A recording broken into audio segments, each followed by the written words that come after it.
Parenteral nutrition is intravenous delivery of nutrients. You give fluids through IV route, it is called IV fluids. You give nutrients through IV route, it is called parenteral nutrition. It is also called as IV feeding. So when you give nutrients through IV line, it is called IV feeding. And this parenteral nutrition is usually given when enteral nutrition is not possible. So one of the first and foremost indications for parenteral nutrition is that enteral nutrition is not possible. But in some cases where the patient can take enteral feeds, but it is not sufficient, you need to supplement it with parenteral nutrition. Then that is called as partial parenteral nutrition. Right? Partial parenteral nutrition is when the patient is able to take enteral feeds and the patient is primarily on the enteral feeds, but to supplement that, some amount of parenteral nutrition is given to provide support in the initial days. That is called as partial parenteral nutrition. If all the nutrients are delivered totally through the intravenous route, bypassing the gut, not a single nutrient is given through gut, through oral route, but all the nutrients are given only through the intravenous access, then that is called as TPN, right? So TPN is total parenteral nutrition, which means all the nutrients are given only through IV route and not a single nutrient is given through the gut. This parenteral nutrition can also be classified as short-term parenteral nutrition and a long-term parenteral nutrition. So if the nutrition is given for only 7 days, less than 7 days, it is called as a short-term parenteral nutrition. If it is given for more than 7 days, it is called long-term parenteral nutrition. Right. Along with that, if the nutrition is to be given for months and years and the patient cannot be admitted at the hospital, you can discharge the patient with parenteral nutrition and you can give parenteral nutrition at home. Right? So that is called as home parenteral nutrition, where the parenteral nutrition is provided at the home. And there is one more entity called as cyclical parenteral nutrition. So I'll tell this cyclical parenteral nutrition at the end of the class. Even if I forget, please someone remind me. Right? This is a new concept in a parental nutrition, cyclical parental nutrition. Even if I forget, please someone remind me at the end of the class. Right? So these are the different types of the parental nutrition, and also we have the classification depending upon the vascular axis that we'll discuss later. Now, we'll start with indications. Why do you need to give a parental nutrition to any patient? Right. So indications. These are when I tell parental nutrition from now on, it is synonymous with the total parental nutrition. Right? So parental nutrition means where you are giving all the nutrients through IV route because there is some problem with the gut. Right? Now this problem with the gut may be a anatomical problem, it may be a physiological problem, or it may be a functional problem. Right? So there are a lot of indications, but we'll just break it down. So a gut may be problematic in its anatomical part, in its physiological part, or there's a functional disorder of the gut. So this is in case of adults. Anatomical part is where there is no gut available to digest at all. So an example would be a short bowel syndrome. Even if the patient has short bowel syndrome, so we generally call it a short bowel syndrome when it is less than 200 centimeter of bowel. So less than 200, 2 meter of bowel is remaining. We ideally take it as short bowel syndrome. But 100 to 200, the patients can still be managed on enteral nutrition. But if it is less than 100 centimeter without IC wall, what IC wall does is, so IC wall, as the terminal ileum comes and it enters into the cecum, this IC wall will slow down. It is the narrowest portion of the GIT, and this IC wall will slow down the nutrient emptying from the distal ileum into the cecum, and it gives more time for the nutrients to be in the ileum. Now, in a normal individual, it doesn't matter much because in the distal ileum, anyhow, fecal matter production has already started. But in patients with short bowel syndrome, the presence of IC wall makes a lot of difference. So, if the IC wall and colon are intact, then up to 50 centimeter also the patient can still survive on the enteral nutrition. But if there is no IC wall and colon, less than 100 centimeter is a good indication to start parenteral nutrition. Second is the gut is of enough length, but whatever the patient is eating, it is going somewhere else. That is fistula. So there is a enteroenteric fistula, enterocolic fistula, enterovesical fistula, and a enterocutaneous or enteroatmospheric fistula, right? If skin is there, it's an enterocutaneous fistula. Or if the patient has got burst abdomen, there's a wound dehiscence, then it becomes enteroatmospheric fistula. In these also, only if it is a high output fistula, where the output is more than 500 ml per day, then it is an indication to parenteral nutrition. Low output fistulas usually heal well with good nutrition via the enteral nutrition. Right? So this is an anatomical problem. A physiological problem is the gut is absolutely fine as with respect to anatomy, but either there are no digestive enzymes or the food is getting digested, but there is problem with absorption. There are no digestive enzymes because of pancreatic insufficiencies. So there is pancreatic insufficiency. Patient had multiple attacks of acute pancreatitis. Now he's in severe chronic pancreatitis. There is enzyme insufficiency is there. So whatever he eats is not getting absorbed, is not getting digested. And next is there's a problem with absorption. So the problem with absorption may be the patient has got a malabsorption syndrome, right? Or there's sprue, topical sprue, or there is severe inflammation such that the mucosa of the gut gets damaged, like in ulcerative colitis. In case of granulomatous enteritis, in regional enteritis, in TB enteritis, in all these conditions, there is a damage to the gut mucosa so that whatever he or she is eating, it is not getting absorbed. And remember, these indications are relative, right? So only when in these patients the malnutrition is so severe that patient cannot be managed on enteral nutrition, you give parenteral nutrition. And last would be the gut is totally fine with respect to anatomy and physiology, but there is some functional problem. Like the patient doesn't want to eat at all, anorexia nervosa, or the patient is eating, but there is esophageal dysmotility, so that it cannot she cannot gulp it down the stomach. So esophageal dysmotility, which is so extreme that he or she cannot eat at all. Or they are eating, it is going into stomach, but the patient has intractable vomiting.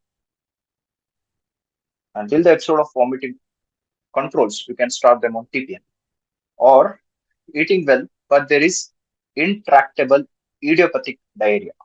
There are certain set of disorders called as idiopathic diarrhea, where the cause remains unknown even after all the investigations. So either it is an intractable idiopathic diarrhea or intractable vomiting or esophageal dysmotility disorders or severe anorexia nervosa. So these are how you break it down into anatomical, physiological, and functional problems, which are the indications of parenteral nutrition.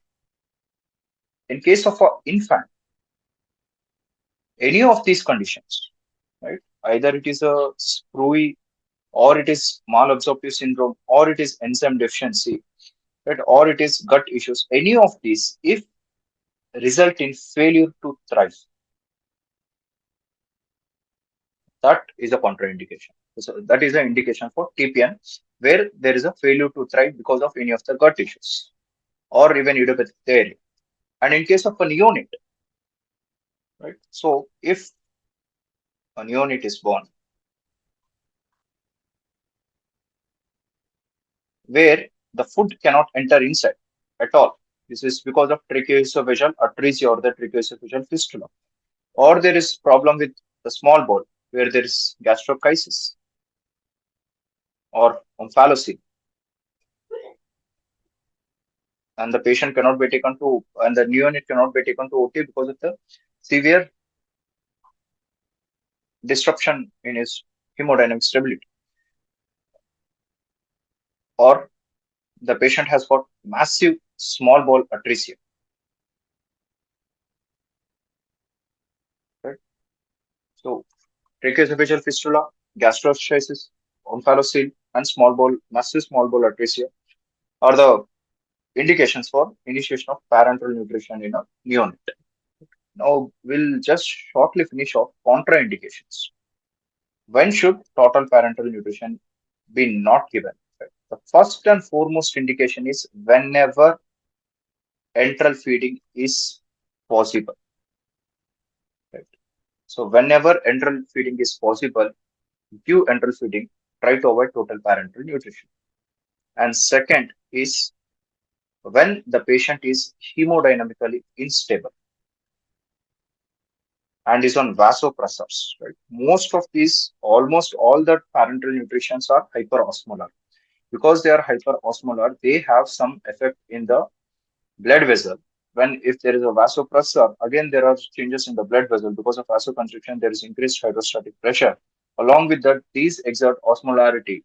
So as a result of which, there is the hemodynamic instability becomes further aggravated. So any patient who is hemodynamically unstable and is on vasopressors till he or she is weaned off the vasopressor support, please do not give parenteral nutrition. Also try to avoid enteral feeding. Right? Enteral feeding is also contraindicated in patients who are on vasopressor support because, as I told you, whenever there is a state of shock in the body, there is shunting of blood supply, and all the blood is diverted to the vital organs like liver, brain, and kidneys. Even bowel suffer ischemia. Already the supply is less, and when you make the patient to eat, it will stimulate peristalsis. Peristalsis will increase the demand. The supply is less, demand is more, aggravating ischemia, hypoxia, and bowel necrosis. So, whenever the patient is on vasopressor support, for all practical reasons, try to avoid both enteral feeds also, parenteral feeds also. And third is when death is unescapable. Right? There's no clear goal of treatment. There's a patient who is decerebrate, inhumanoid patient, or patient who is at the end stage, he is just on life support because of the ventilator and the cardiac pump. So in such patients, just to prolong life, giving a nutritional support is of no use. So when death is unescapable, there's no place for parenteral nutrition. And fourth, in an infant, where the length of small bowel is less than 8 centimeter. Right? So a small bowel of less than 8 centimeter, as long as you give TPN to that child, the child will somehow survive. But you cannot do any definitive procedures for this less than 8 centimeter. So whatever is available for short bowel syndrome for adults, nothing of that can be done for this infant of less than 8 centimeters. So in such cases, it is just like prolonging the life as long as you are giving TPN. So these are the absolute contraindications for the total parenteral nutrition. Along with those indications, if there is any patient, so these are relative indications. When the patients are critically ill, and these patients, as I told you, are in a state of hypermetabolism for more than 5 days. Right? So they are in the catabolic state. As I told you, there is proteolysis, myolysis, and there is lipolysis. There's peripheral resistance. So in all such patients, when they are in the state of hypermetabolism for more than 5 days, you can still consider total parenteral nutrition, or a critically ill patient who is unable to take orally.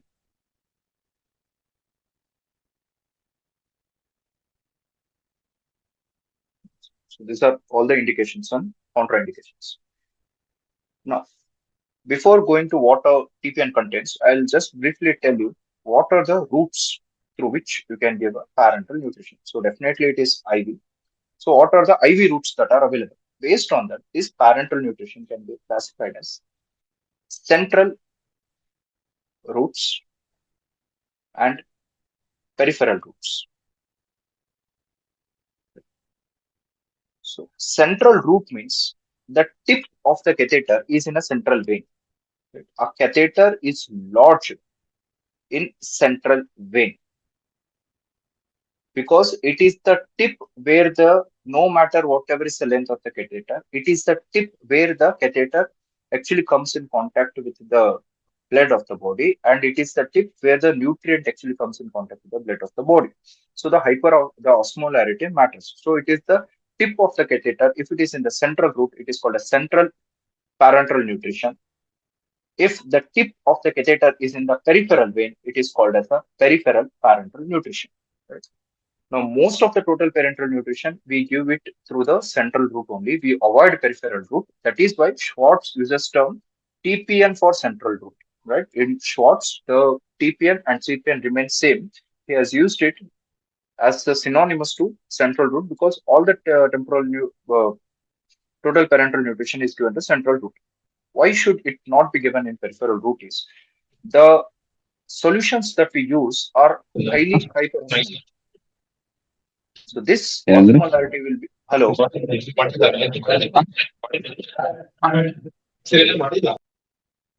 these are around 1200 milliosmoles per liter. Because you see, you take a normal saline and you add lot of sodium in that. Just adding sodium to a normal saline increases its osmolarity.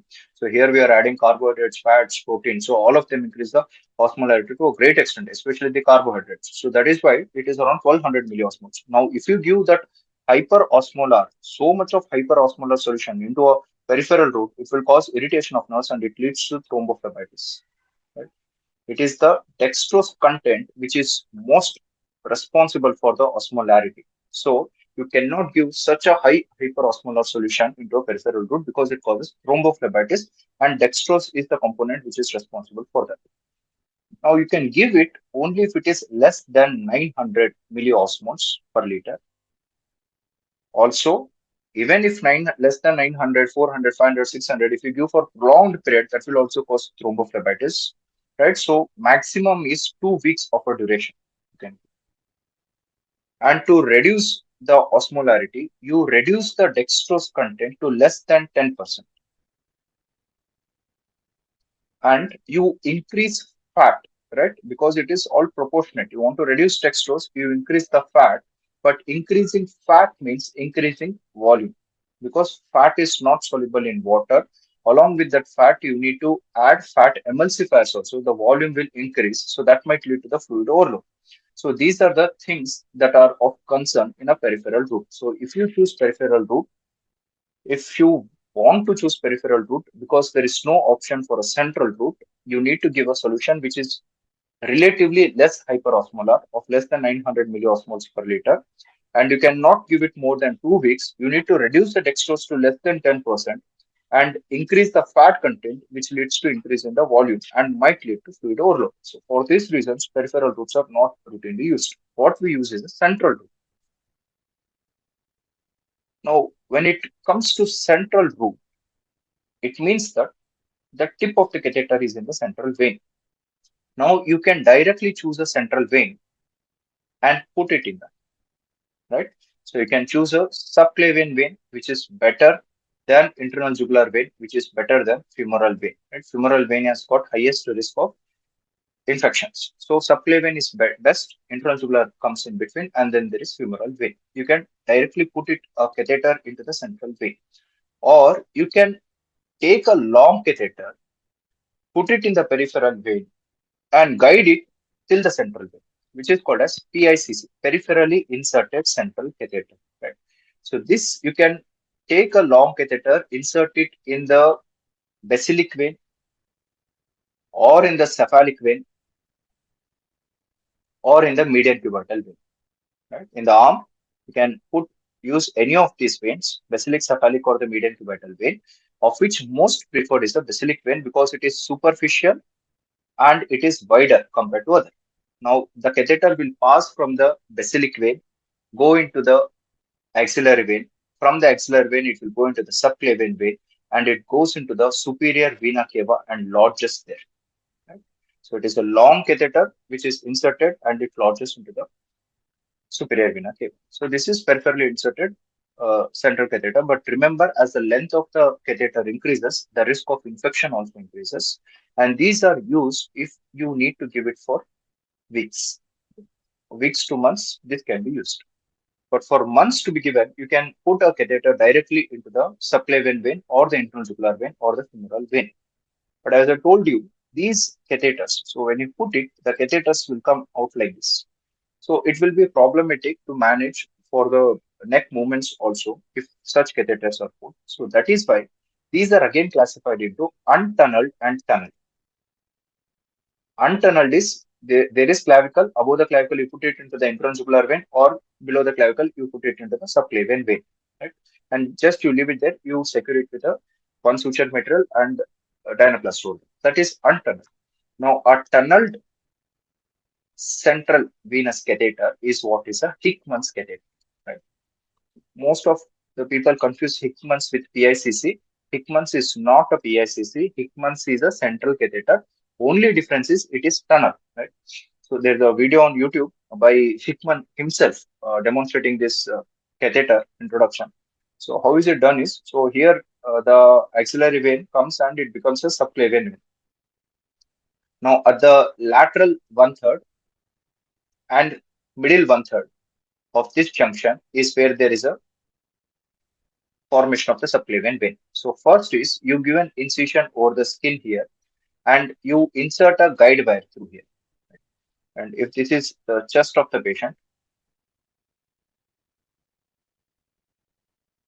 if this is chest of the patient, this is the collarbone. Consider you give an incision here and you insert a guide wire through here. Then what you do is you make a subcutaneous tunnel like this and open it here, right? You take the catheter, you pass it through this subcutaneous tunnel, and then you guide it through here, so that the catheter is the tip of the catheter is in the central vein itself, but there is a subcutaneous tunneling and the ports will be here, right? So it is tunneled subcutaneously so that the ports do not lie at the level of the neck, they lie at the chest, which makes it invisible also, which is cosmetically better for the patient, and also it does not interfere with the movements of the neck, right?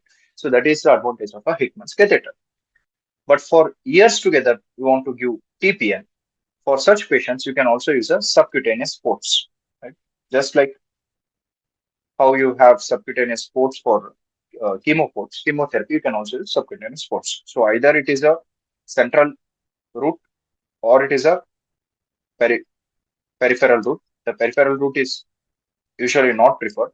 In the central route, it can be a directly into the central vein, which can be further that it is tunneled or it is untunneled. It can be through a peripherally inserted central catheter, or it can be a port which is placed subcutaneously. Right? Is this clear? Hello. Yes, sir. Next is how to give this TPN, or what does this TPN contain? To take a bag of TPN, or you need to manufacture this TPN. So what are the things that you need, right? So remember, TPN means all the nutrients you are giving through IV route. So it must contain all the nutrients. So these are macronutrients and micronutrients. Along with that, you need electrolytes and you need water. So there are three macronutrients: carbohydrate, fat, and a protein. Micronutrients are vitamins and trace elements. Trace elements are copper, chromium, zinc, selenium. Electrolytes are cations like sodium, potassium, calcium, magnesium, and anion phosphate. Right? And then there is water.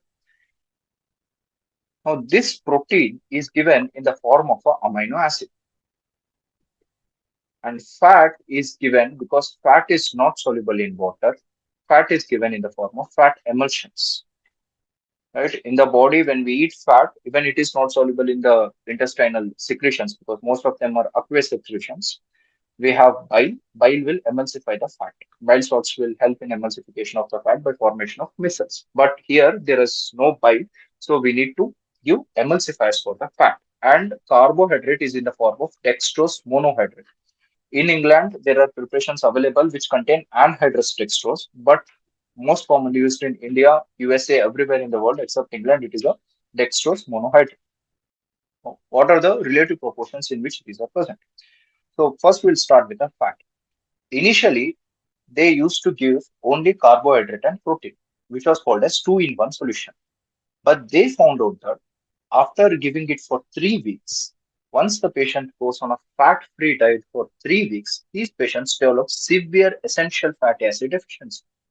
And the patients had loss of hair and scaly dermatitis. So these were the first of the manifestations where there was loss of hair and scaly dermatitis when two-in-one mixture was given. So in such conditions, they added 500 ml of 20% fat emulsion every week. So they used to give carbohydrate plus protein as a routine total parenteral nutrition, but every week they used to add 500 ml of 20% fat emulsions to prevent the fat deficiency. But now what we get is called as a total nutrient admixture, right? TNA. So it contains carbohydrate plus protein plus fat. And fat is present in such a way that it contributes to 25 to 30% of total calorie requirement. I'll tell the practical aspects later how to calculate this. So fat should be such that it is an integral part. Now, this is the standard TPN that is being manufactured, total nutrient admixture, where there is carbohydrate, protein, fat, all the three are available. And fat is in the form of fat emulsions, which is contributing to 25 to 30% of total calories that is required. And this for emulsification, they use egg lecithin. And this fat is usually from soya bean or safflower oil. So the safflower oil or soya bean they use, and as for an emulsifier, egg lecithin is used, and it contributes to 25 to 30% of the total calories. Then comes protein. Now protein is in the form of amino acid. All 19 amino acids are present. One amino acid is missing. Right. So that amino acid is deliberately missed out. So that is a glutamine. Right. Glutamine is an amino acid which is not present in the total parenteral nutrition. It is not an integral part of total parenteral nutrition. Normally, what happens is whenever the patient is admitted, from the day of admission up to third ICU day, the glutamine is used up in the body and the glutamine levels fall. After third ICU day, they slowly start to pick up. But after 3 to 4 days of ICU stay, you measure glutamine level. If it is less than 400 or even it is more than 700, both are harmful. Right? A glutamine has to be maintained between 400 to 700. More than that is also harmful. So that is why, and this depends upon the stress response that the patient is having. That is why glutamine is not routinely added to a total parenteral nutrition. It is only a complement. When the levels become less than 400, you add glutamine of 8 to 10%. Right? So glutamine is the only amino acid which is not present as an integral part, and it is used as a complement to total parenteral nutrition. Right? Only when it is less than 400, you add 8 to 10% of the glutamine.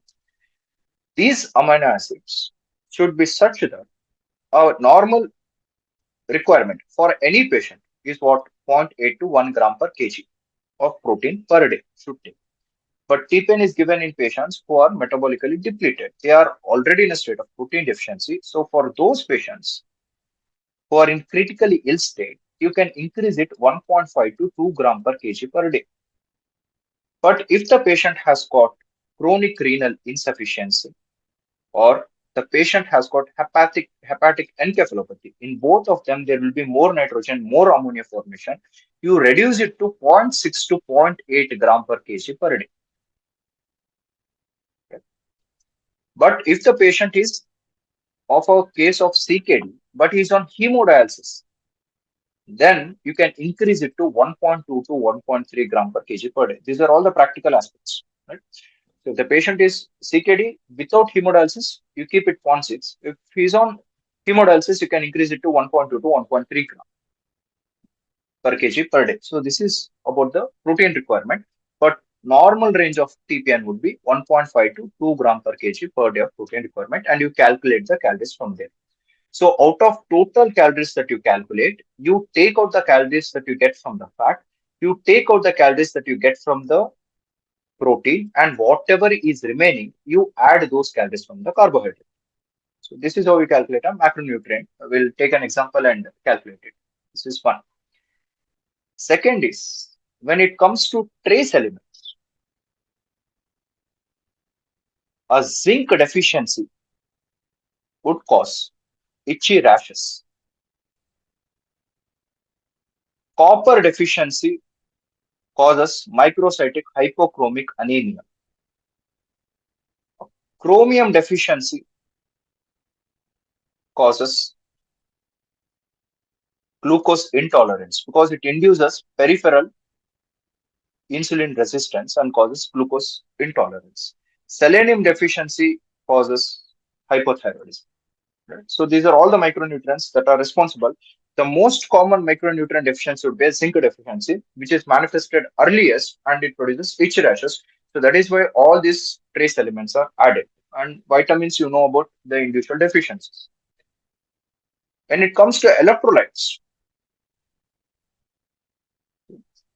sodium, potassium, then MCP, magnesium, calcium, and phosphorus. Right. So for every 1 liter of water or 1 liter of this solution, you should add sodium about 100 to 150 milliequivalents for every liter, and potassium 50 to 100 milliequivalents. Right? Magnesium, you can just remember it as 8 to 10, 10 to 20, and 20 to 30. Right? All the values are slightly different. Magnesium is 8 to 24, and potassium is phosphorus is 15 to 30. You can remember it as 8 to 10, 10 to 20, and 20 to 30. So these are the electrolytes that you need to add for a liter solution. Then comes water. How much water you should add? Right? It is simple. So as I told you, these patients are started on TPN only when they are hemodynamically stable. Can anyone tell me what formula would you use for maintenance fluid if the patient is hemodynamically stable? Hello.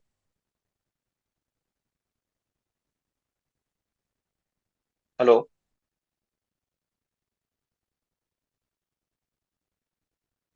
Yes. So it is holiday cigars formula. So holiday cigars formula for first 10 kg, it would be 100 ml per kg per day. For next 10 kg, meaning 10 to 20 kg, it would be 50 ml per kg per day. And for every kg more than 20 kg, it would be 20 ml per kg per day. Right. So this is, remember, this is total IV fluid requirement. In this total IV fluid requirement, you take out the IV fluids that you give to the patient, like in the form of an antibiotic and an analgesic or IV fluid per se. You remove whatever you get, that is the water requirement.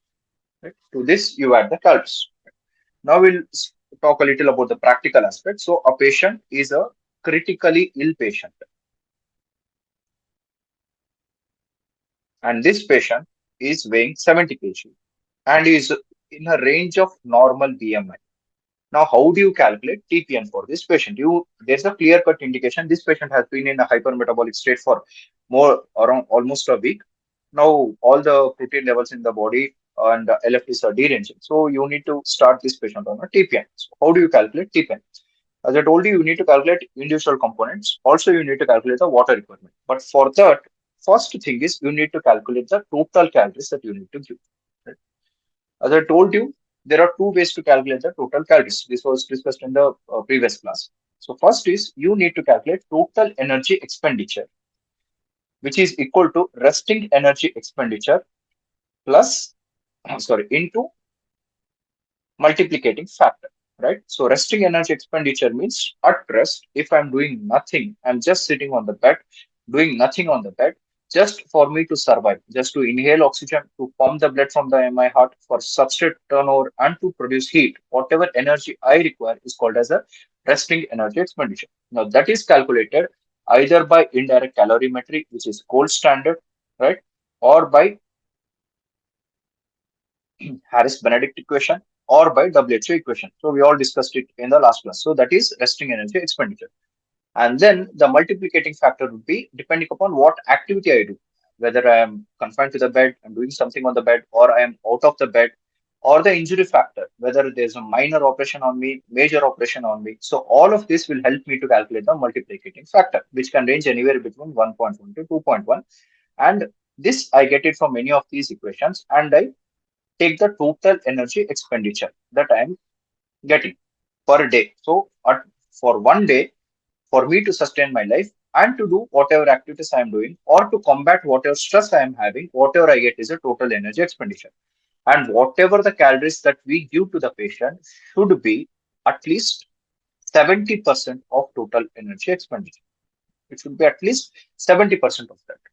Now, this is little difficult to calculate all of this. We'll go with better thing, which is BMI, right? If the patient has a BMI of less than 18.5, again, as we discussed, his caloric requirement would be 25 to 30 kilocalorie per kg per day. So, little higher, 35 to 40. If he's of normal BMI patient, it would be around 25 to 30. As we go more towards overweight, obesity, it reduces to 11 to 14 because we need to reduce the amount of calories given at the same time increase the protein so as to reduce the fat while preserving the lean muscle mass. So here the patient is 70 kg and he's having a normal BMI. So take it as 70 kg. If it is 70 kg, you need calories of around, we'll keep it as 30 kilocalories energy. So 7 3 are 21, which comes to around 2000 kilocalories is what we need to give this patient. First, you need to calculate fat, right? So fat is anywhere between 25 to 30. So if we take it as 30% of the total calories to be given by fat, so 30% of 2000 would be 30% of 1000 would be 100. So 30% of 2000 would be 600. 600 kilocalorie is what a fat contributes. Now you take, can anyone tell me 1 gram of fat would produce how many calories? Hello,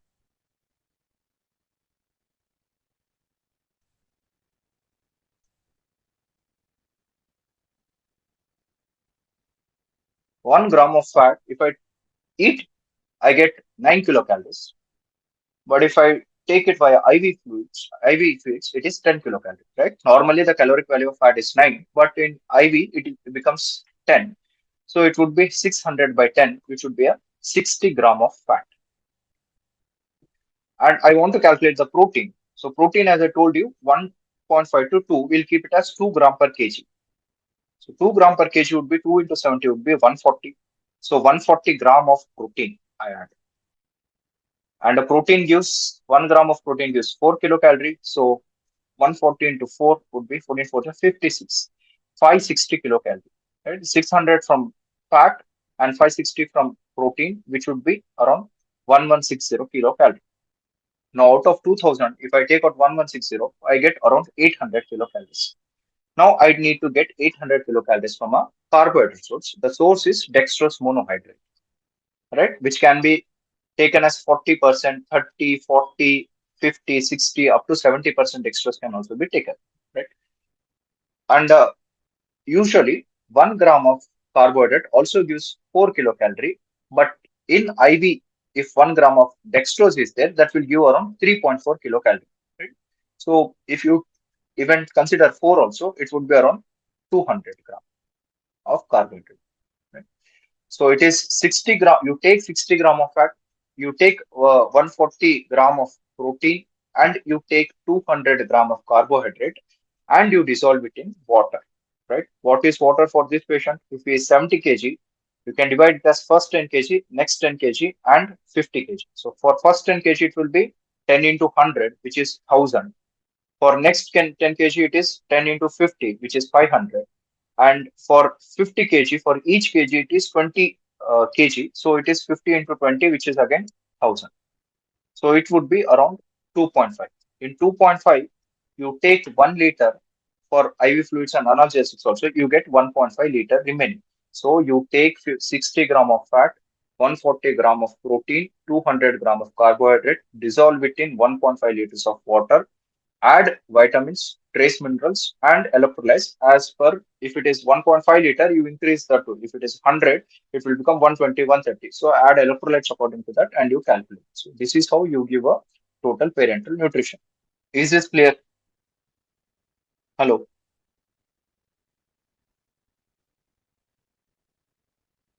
Hello?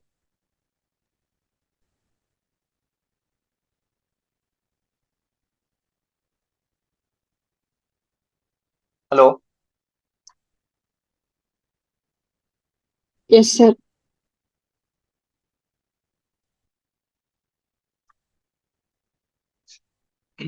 Now, once you determine what to be given, the next would be how to give it, right? You as I told you, this total parental nutrition initially was available as two in one, where there were only carbohydrate and protein. Fat had to be given separately on a weekly basis. But now we get total nutrient admixture, which is three in one. Right?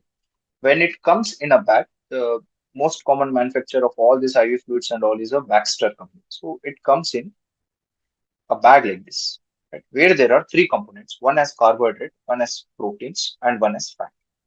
Right? And there are walls for all of this, and they are in separate components. What you need to do is first you take out, you protect it from the light, right? Because when you expose it to the light before transfusion, it leads to peroxide toxicity. We'll discuss this peroxide toxicity later, but it leads to that peroxide toxicity, right? So what you need to do is you need to roll this back. So when you roll this back, it will break these membranes and they will mix it, right? So they are mixed before infusion. Till the time of infusion, they are in separate chambers. Once you roll it, the bag breaks and the three components they mix, and it is given usually at a rate of 12 to 16 hours. But the problem is the patient till now had no energy, no glucose. You suddenly start giving glucose and then you stop it, right? So when you start parenteral nutrition, the glucose shoots, leading to hyperglycemia. And when you stop this parenteral nutrition, the glucose level comes back. That is rebound hypoglycemia.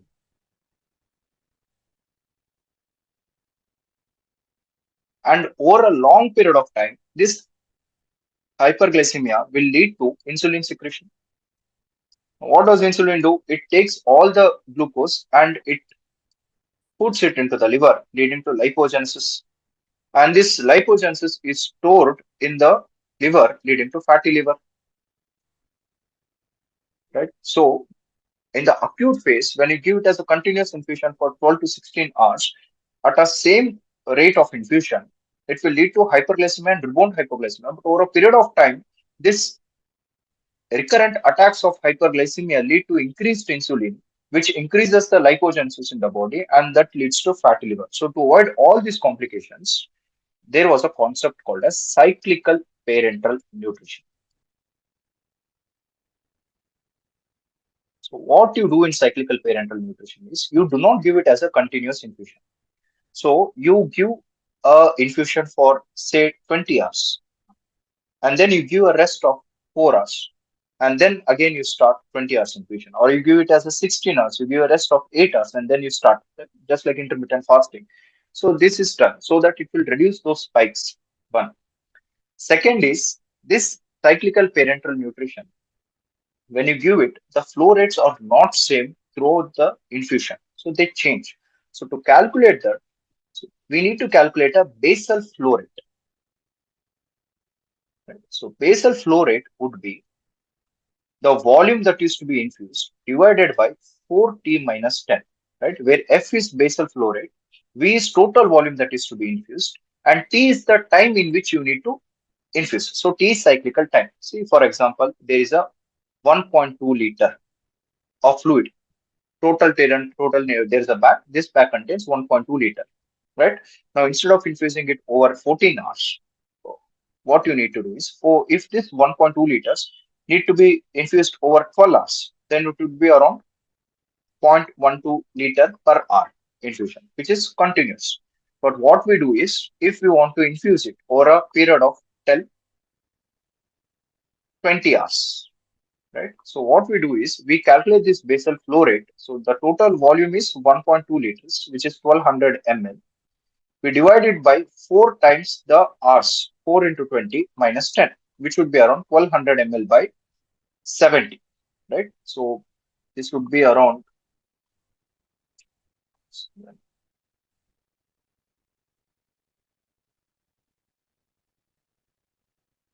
18, right? So it will be around 18 ml. Right? We will round it off to 20 ml. Right?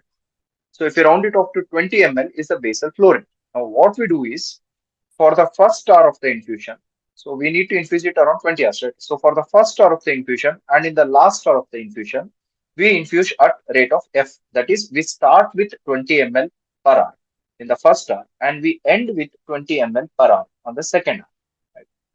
And in the second hour and in the penultimate hour, 1 hour before the last hour, we increase it to 2F. So which means 2 into 20 is 40 ml per hour, and this is 40 ml per hour. And in all the hours in between, we increase it to 4F, which is 4 into 20 would be 80 ml per hour. Right? So this is how you give it as a cyclical so that it slowly increases and then achieves a plateau and then slowly decreases. That will prevent all the complications. So this is called a cyclical parenteral nutrition, where you calculate the basal flow rate by the formula total volume to be infused divided by 4 times the time in which it is to be infused minus 10. Whatever you get is called as the basal flow rate, F. In the first hour and in the last hour, you infuse at a rate of F. In the second hour and penultimate hour, you infuse at a rate of 2F.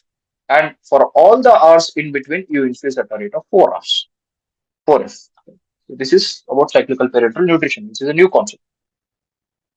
Coming to the last one, complications of a parenteral nutrition. So these complications can be a technical complication, it can be a metabolic complication, or it can be a sepsis, septic or infective complications. Now, technical complications happen when you are introducing a central line. Right? You introduce a central line, you can injure the lung, that can lead to pneumothorax. When you introduce it further, it can injure the vein, that can lead to the bleeding, or it can pierce the vein and the catheter can get dislodged, or you can injure the other mediastinal structures, or the air can get inside, leading to the air embolism, or eventually there is thrombosis, right? So it can be a technical complication or it can be a metabolic or septic. So all these are the technical complications that happen while you are inserting a central line. Then the septic complications are catheter-related sepsis, right? So this catheter-related sepsis usually happens in the second week, and if you use a multi-channel catheter, or the length of the catheter is more, or the catheter stays for more than 7 days. These are the risk factors, right? Along with patient risk factors like poor immunity, malnutrition, immunodeficiency, hyperglycemia, they're all patient related risk factors. But when it comes to catheter related, if it is staying for more than 7 days, if it is a long catheter like PICC over CC, and if it is a multi-channel catheter, it has got more risk of sepsis. Right? So this you need to take a culture from the central vein also and from the blood culture also. First is the organism has to be same from the central vein culture, from the blood culture. And second is the amount of organisms that grow in the central venous culture where this catheter was introduced should be 5 times the blood culture. So when these two are present, the organism should be same and the organism has to grow 5 times more from the blood that is taken in a central venous culture from the blood culture, so peripheral blood culture. Now that is a indicate that tells you that there is a catheter related sepsis and you put on antibiotics and this demands catheter removal. Right? You remove the catheter, insert somewhere else and you start the patient on the antibiotics. Now we'll discuss about metabolic complications. These metabolic complications can happen because of deficiencies. You are underfeeding the patient. Or there can be acute metabolic complications, there can be chronic metabolic complications, or there can be toxic complications. Right? So deficiencies, as I told you, there can be vitamin A to K, whatever vitamins you get, all the vitamin deficiencies you can list, and that can happen. That is first. Second is it can be because of copper, zinc, selenium, chromium, as I already told. These deficiencies and their related things can happen. There can be protein deficiency, there can be carbohydrate deficiency, there can be fat deficiency, and you know what to write, right? So the deficiency, whatever is present in the TPN, all those deficiencies can happen. Right? When it comes to acute metabolic complications, it is during the time of initiation and in the first or second week of the TPN. So these acute metabolic complications can again be overfeeding or underfeeding. Right? As I told you, first can be a hyperglycemia, where the glucose level is more than 12 millimole per liter. That is hyperglycemia. Now you can control this hyperglycemia by reducing the dextrose content or by administering the insulin along with it, or by reducing the rate of flow, or by using the cyclical parenteral nutrition. Right? So you control that by reducing dextrose content or the rate of infusion or adding insulin or by using a cyclical parenteral nutrition. It can also lead to hypoglycemia where it becomes less than 3 millimole per liter. Right?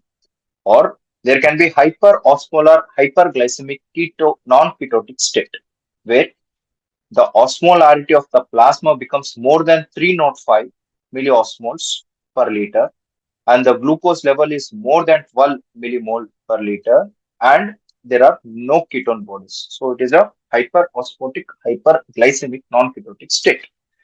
Also, it can lead to diabetic ketoacidosis. So it can lead to ketoacidosis. So ketoacidosis is when the glucose level is more than 12 millimole per liter or more than 6 millimole per liter, along with the ketone bodies are positive, and along with that pH is less than 7.3.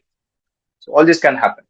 Along with that, the most common metabolic abnormality also is a hyperchloremic acidosis.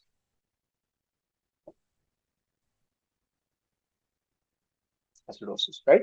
If the chloride content is more than 115, normal is up to 90 to 110. So if it is more than 100 milliequivalent per liter and pH becomes less than 7.3, right? We all know again, chloride is more, it is a anion, it is more chloride is in the blood to neutralize that all the hydrogen will come back into the blood and that will lead to the acidosis. So it's simple. So hyperchloremic acidosis is most common metabolic abnormality. So all these acute abnormalities can happen.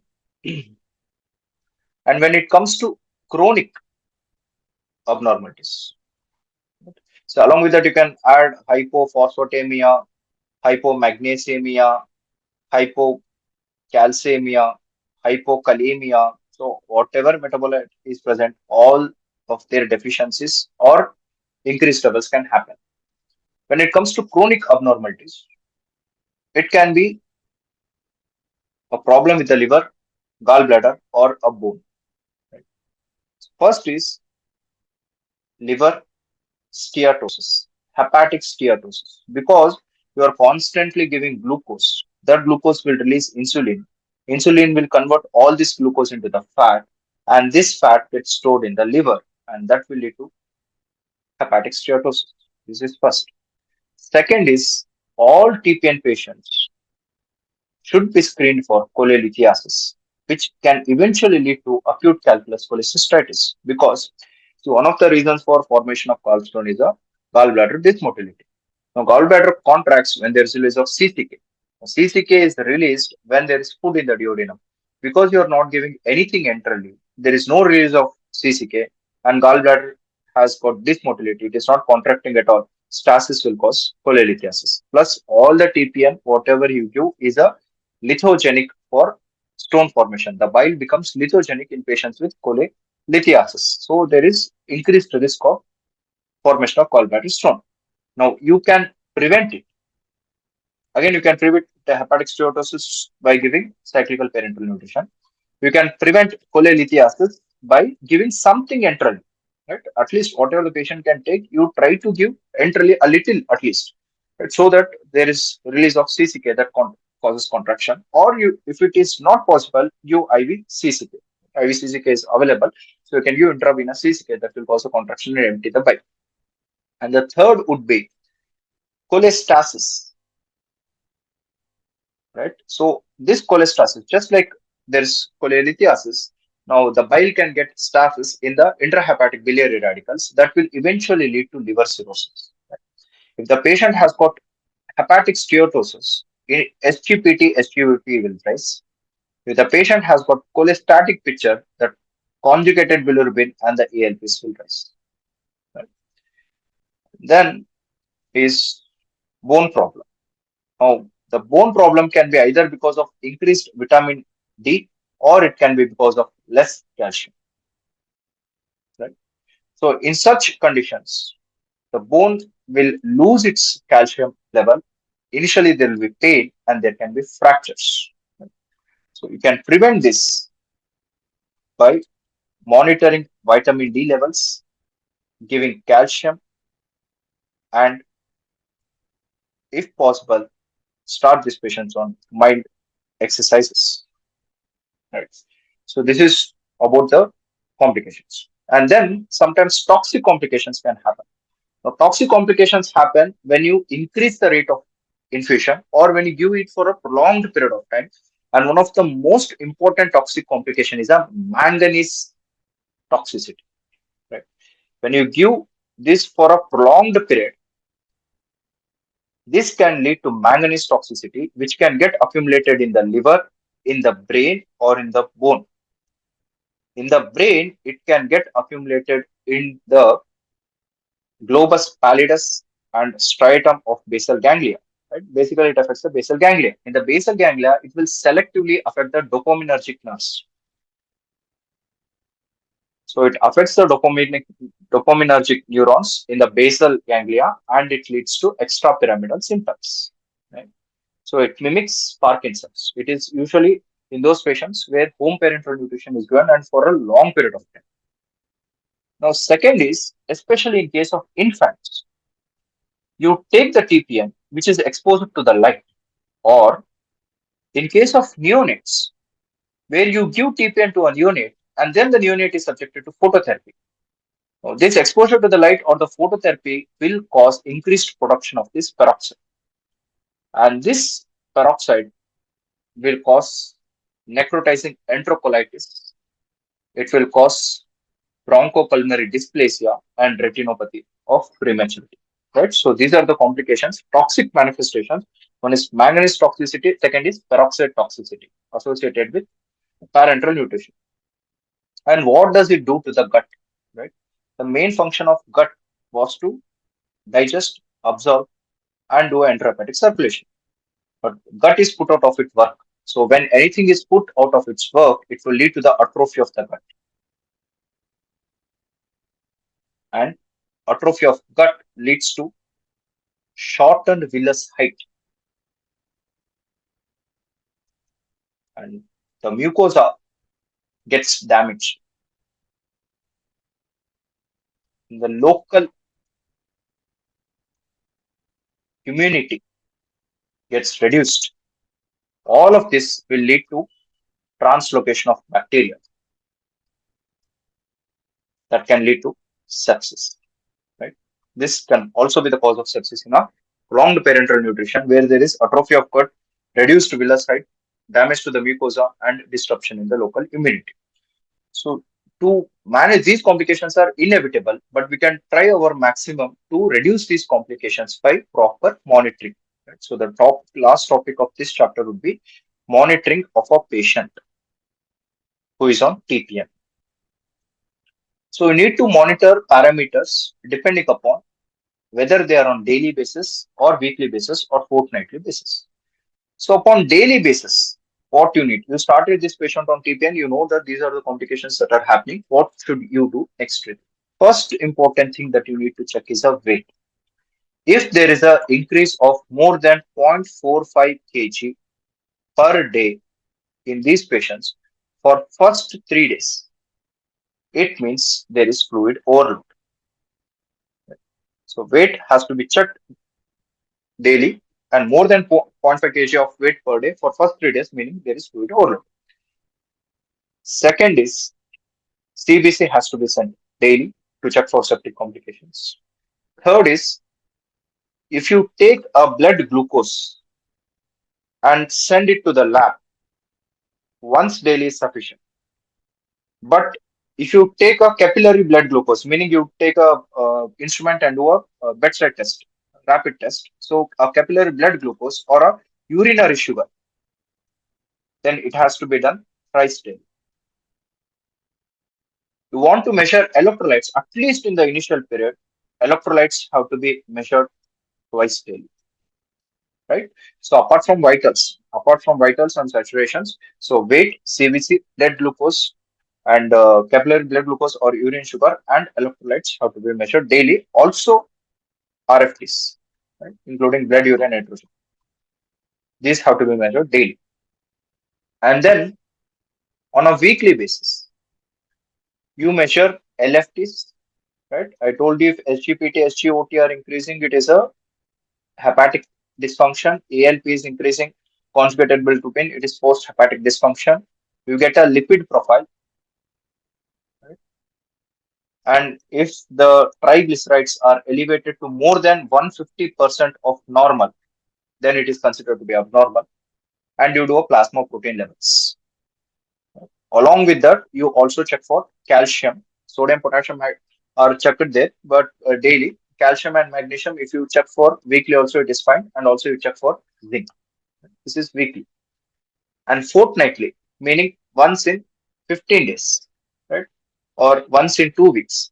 You check for iron levels, vitamin B12 levels, folate levels, lactate levels, and trace elements. So iron, vitamin B12, folate, lactate, and trace elements. You check fortnightly. And last topic would be parenteral nutrition in special condition. So if the patient is in hepatic encephalopathy, you reduce the protein content to zero point 0.6 to zero point 0.8 gram per kg. If the patient has got chronic renal disease and the patient is not on dialysis, you change it to zero point 0.6 to zero point 0.8. If the patient is on dialysis, you can give from 1.2 to 1.3 gram per kg per day. Along with that, these patients will have hypophosphatemia, hypomagnesemia, and hypocalcemia. So hypokalemia. So you need to supplement this in a increased amount than what I described earlier.